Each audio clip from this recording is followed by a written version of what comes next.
தமிழ் தேசிய உறவுகள் அனைவருக்கும் வணக்கம். சீமான் எடுத்த திடீர் முடிவு, செய்தியாளர்கள் சந்திப்பை தவிர்க்கிறாரா எனும் தலைப்பில் தான் இந்த காணொலியை நம்ம காண இருக்கோம். நேற்றைய தினம் அண்ணன் சீமான் அவர்கள் ஒரு செய்தியாளர் புறக்கணிப்பை செய்திருந்ததை நம்மால் பார்க்க முடிந்தது.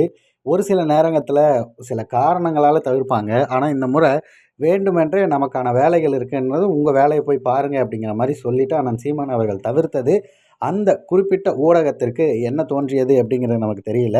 இன்றைய தினம் பார்த்திங்கன்னா, அதற்காக அவங்க ஒரு காணொளி பதிவு பண்ணியிருக்காங்க, பொய் செய்தியாக. இந்த பொய் செய்தி பரப்புகிற பிரச்சனையால் தான் நாம் தமிழர் கட்சியே ஊடகத்தை அருவருக்கிறது, வெறுக்கிறது, அதனை விட்டு விலகி இருக்க முடிவெடுக்கிறது. ஆனால் அதே விடயத்தை மீண்டும் மீண்டும் செய்கிறார்கள் அப்படிங்கிறத ஏற்றுக்கொள்ளவே முடியவில்லை. நாம் தமிழர் கட்சி 2026 தேர்தலில் தோல்வி அடைந்து விட்டது அப்படிங்கிற பிறகு அண்ணன் சீமான் அவர்கள் எந்த வகையிலும் சுறுசுறுப்பாக அடுத்த கட்ட வேலைக்கு நகரலை அப்படிங்கிற மாதிரி செய்தியை கொண்டு வர்றதற்காக பல முனைகள் முயற்சித்தாலும் அண்ணன் சீமான் அவர்கள் அடுத்தடுத்த நிகழ்வுக்காக ஒவ்வொரு இடங்களிலும் சென்று கொண்டு தான் இருக்கிறார்.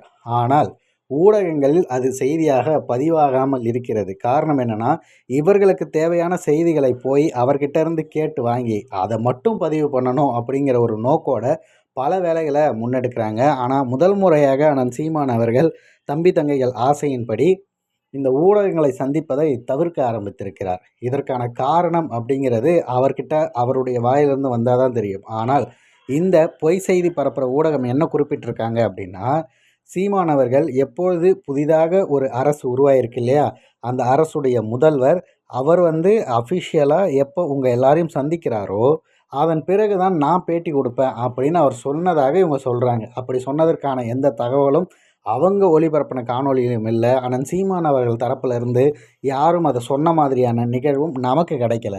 அப்படி இருக்கும் பட்சத்தில் நாம் தமிழர் கட்சியினர் இது போல் ஒரு முடிவு செய்ததாகவும், சீமான் அவர்கள் ஊடகங்களை புறக்கணிக்கலாம்ங்கிற முடிவும், அதுவும் இல்லாமல் முதலமைச்சர் விஜய் அவர்கள் எப்பொழுது பேசுகிறாரோ அதன் பிறகு தான் நான் பேசுவேன் அப்படின்னும் அவர் எந்த இடத்துலையும் சொல்லலை.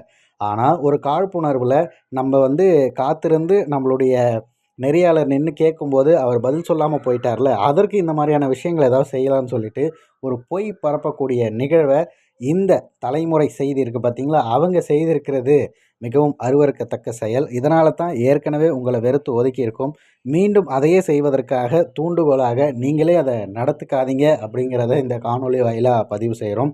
மே 18 அன்று அண்ணன் சீமான் அவர்கள் பத்திரிகையாளர் சந்திக்கிறார்களோ இல்லையோ, உலக மக்கள்கிட்ட அவர் என்ன கருத்து சொல்கிறோமோ அதை பதிவு பண்ணுவார். இனி எப்பொழுதும் மக்களுக்கான கருத்தை நேரடியாக மக்கள்கிட்ட நம்ம பதிவு பண்ணிக்கலாம். ஊடகவியலாளர்களுடைய அனுமான கேள்விகள், தேவையற்ற டிஆர்பி கேள்விகளை அண்ணன் சீமான் அவர்கள் தவிர்க்க முடிவு செய்தால் நாங்கள் வரவேற்போம் அப்படிங்கிறது தான் நம்ம பதிவு பண்ணுறோம். அண்ணன் சீமானுடைய முடிவு என்னங்கிறது அவர் சொன்னால்தான் அது முடிவு. நீங்களாக இட்டுக்கட்டும் செய்திகளுக்கெல்லாம் இனி ஒவ்வொரு முறையும் பதிலடி கொடுத்தே இருப்போம்.